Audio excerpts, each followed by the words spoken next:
Jacinta, to something way more important about what's happening in the Alice, about what your colleague in South Australia had to say about a scenario of a lady living on a concrete slab.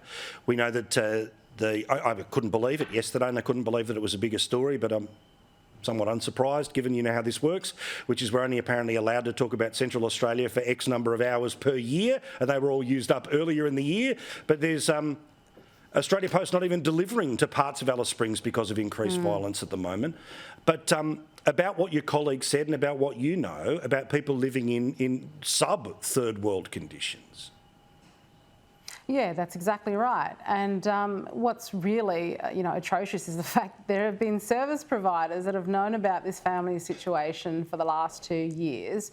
There's Tunganjira Council that has funded millions of dollars to support those living in town camps, and they referred to them as rough sleepers.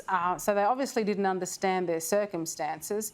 There's the 30-year-old woman who's on renal dialysis and picked up and dropped off to that slab 3 to 4 times a week. So we met with Minister Burney yesterday, and it was still, we're trying to press the fact that this is a very significant issue. They'd known for 2 weeks already what the situation was on the ground.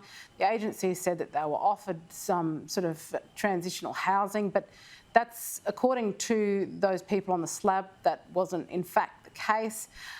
So we're not going to let this one rest until we've seen some serious action take place. There's 9 kids there that are going to school. They're sending them to school every day. I pointed out the fact that Yipperinya School, if they had the resources to build the accommodation they needed for staff and students, they'd be able to at least look after the children under these circumstances. And that's another issue that really needs to be addressed immediately, because of course those kids are on our streets late at night. And there might be, the Commissioner might say there'd been a decrease in terms of crime, but from what I understand, what I've been told is that there is, for those that are being referred to the dry out shelters, there are those that are more appearing from Central Australia up north at their dry out shelters.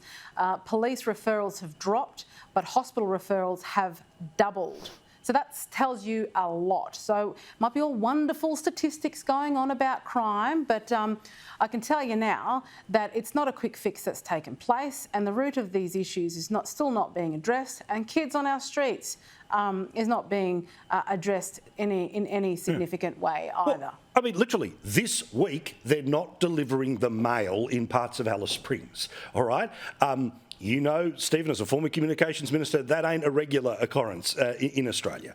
But again, I know it's very specific, but about this lady, right? There's a lady with her family under a tarpaulin on a concrete slab.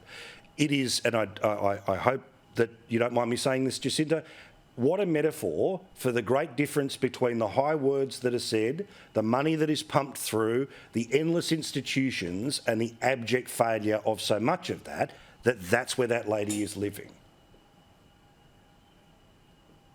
Stephen?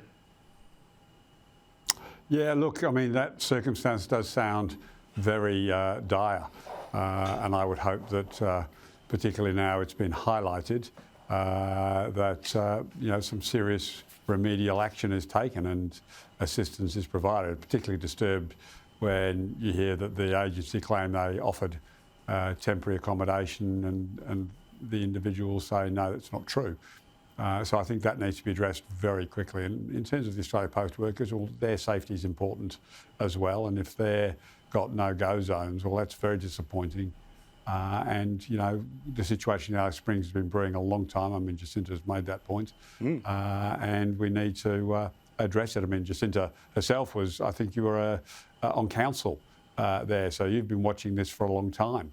Yep. And I think that everybody needs to try and do the best to resolve some of these issues. Yeah, well, perhaps 3 days in Alice Springs as opposed to 3 days in the tennis for the Prime Minister. But again, Rita, we're only allowed we've all done this for a while, and we only know there's only so many hours, and in 1 year you're allowed to talk about this, but bugger them, we will go well and truly into deficit to continue talking about it because it matters.